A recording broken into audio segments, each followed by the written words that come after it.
পুতিফারের রাজমহলের তত্ত্বাবধায়ক জনাব ইউজারশিপ, আপনাকে দরুদ। কে আপনাকে বলেছে যে আমি তত্ত্বাবধায়ক? রাজমহলের সকল অধিবাসী জানে জনাব। দরুদ। দরুদ জনাব ইউজারশিপ। দরুদ তোমাদের উপরেও। কিন্তু তোমরা তো ভুল জানো, জনাব হানিফার এখনো রাজমহলের তত্ত্বাবধায়ক। কেবলমাত্র উনি অসুস্থ বিধায় আমি তার এই দায়িত্বটি পালন করে যাব। কিন্তু জনাব হানিফার তো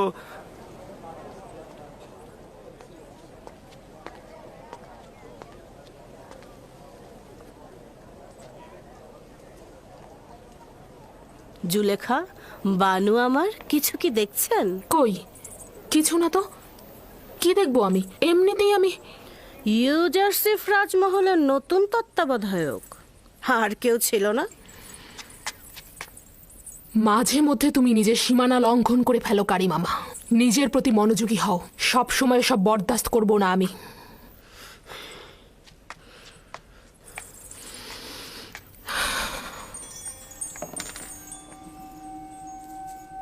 গতকাল নীল নদের কিছু জমি আমুন মন্দিরের নামে বাজেয়াপ্ত করা হয়েছে এবং আজ কিছু যুবতীকে গরিবদের মহল্লা থেকে জোরপূর্বক ধরে আমুন মন্দিরে নিয়ে যাওয়া হয়েছে আলী জনাব। তাদের সহধর্মিণী হিসেবে নিয়ে যাওয়া হয়েছে।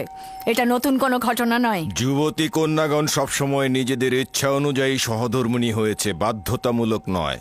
সত্য হলো ওদেরকে খাদেমদের কামনা বাসনা চরিতার্থ করতে নেওয়া হয়েছে, আমুনের জন্য নয়। ভেবে দেখো, ওই প্রাণহীন পাথরের সহধর্মিনীর কি প্রয়োজন?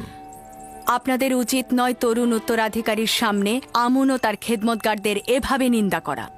এতে তার ঈমান নষ্ট হতে পারে, ঈমান নড়বড় হতে পারে। ঈমান? মন্দিরের খাদেমদের এসব খারাপ কর্মকাণ্ড সম্পর্কে আমাদের সন্তানগণ অবগত হলে তার ঈমান নড়বড়ে হয়ে যাবে। তার মানে কি তার সত্য জানবার দরকার নেই? আমার কথা হচ্ছে, তার ভালো এবং মন্দ অবশ্যই জানা উচিত। তারপর সে নিজেই ঠিক করবে সে কোন খোদার ইবাদত করবে। আমি নিজেও আমন ও তার খেদমতগারদের সম্পর্কে জানতে আগ্রহী। তাছাড়া এই কথাগুলো আমার জন্য নতুন নয়। অবশ্যই তুমি যেমন তাদের ভালো দিকটি দেখেছ, তেমনি তাদের নির্লজ্জ কার্যক্রম বিশ্লেষণ করবে। তোমার আম্মাজান তাদের দ্বারা এতটাই প্রভাবিত যে প্রকৃতপক্ষে হুকুমত এবং সাম্রাজ্যের বিষয়ে তার কোনো চিন্তাই নেই।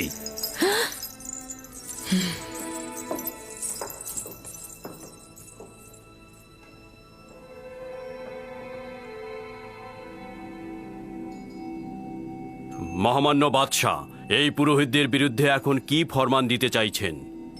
আপনার আদেশই শিরোধার্য হবে। অতি দ্রুতই এই বিশৃঙ্খলা দমন করতে হবে, প্রয়োজনে তাদের পাটও চুকিয়ে ফেলতে হবে। আমি চাই অতি দ্রুত তাদের শায়েস্তা করতে।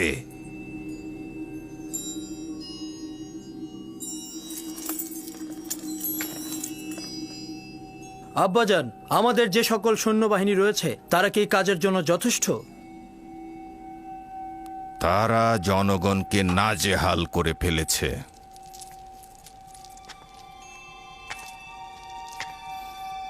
আমুনের সামরিক ঘাঁটি আর পূর্বের ন্যায় নেই। তাদের শক্তি সামর্থ্য অতীতের ন্যায় উদ্বেগেরও নয়। সকল খোদা ইবাদতের যোগ্য নয়। খোদার উচিত নিজস্ব প্রয়োজন না থাকা। তার জায়গা ও বাসস্থান আবশ্যক নয়। তার আহার করা ও ঘুমানোর প্রয়োজন নেই। খোদা তাআলা তার বান্দাদের সেবায় সর্বদা নিয়োজিত।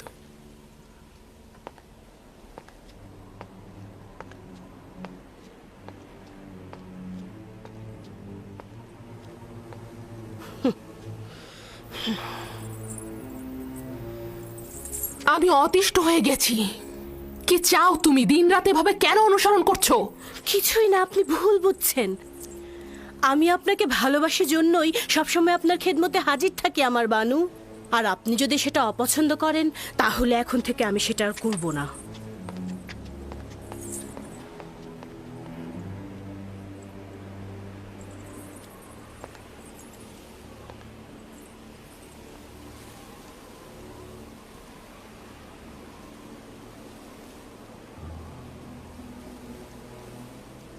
জানো কিছু? ইউজারশিপকে এত নজরদারিতে রাখা হচ্ছে কেন? জানি না, কিন্তু আমি অসংখ্যবার লক্ষ্য করেছি। তবে আশা করছি এই দৃষ্টি খারাপ কোনো নিয়তে না। হ্যাঁ, তোমাকে আমি বুদ্ধিমতী ভেবেছিলাম, এখন দেখছি তুমি একটা মূর্খ।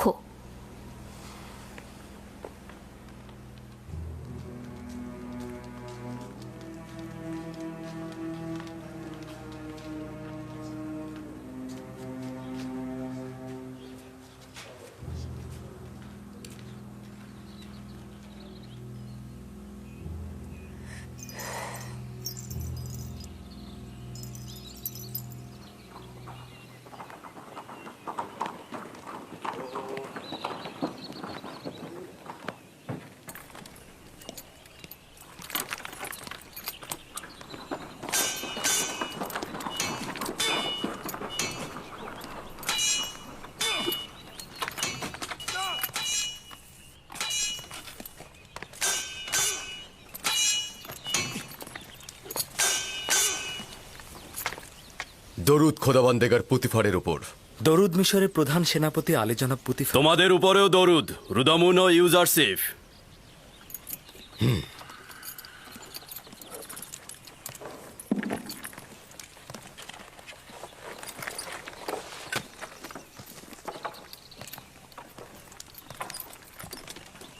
অনেক দিন শামশির হাতে নেওয়া হয়নি, আমার সঙ্গে লড়বে? লড়াই নয়, যদি পরীক্ষা নেবার অভিপ্রায় থাকে তাহলে বান্দা রাজি আছে।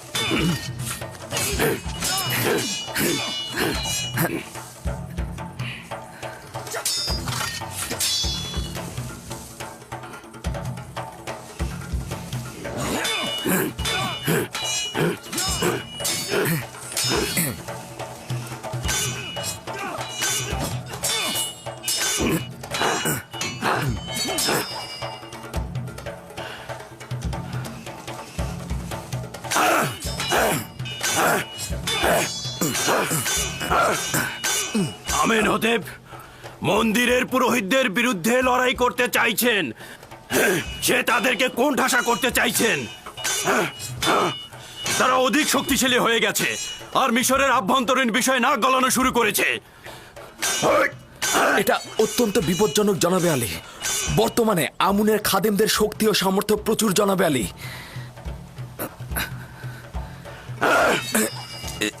সে নিজেই এই সিদ্ধান্ত নিয়েছে আর আমাকে আদেশ দিয়েছে সৈন্য সমাবেশ ঘটাতে। আমেন হতেবের উচিত হচ্ছে জনাবে মালিক সাধারণ মানুষের উপর আমুন ও তার খাদেমদের প্রভাব চিন্তা করা। আমেন হতেবের জীবনও বিপদে আছে জনাবে মালিক, এক মুহূর্তের জন্য তাকে একাকী করবেন না। আপনার উচিত তার দিকে লক্ষ্য রাখা জনাবে মালিক। তাই নাকি? এখানে তার শত্রুকে?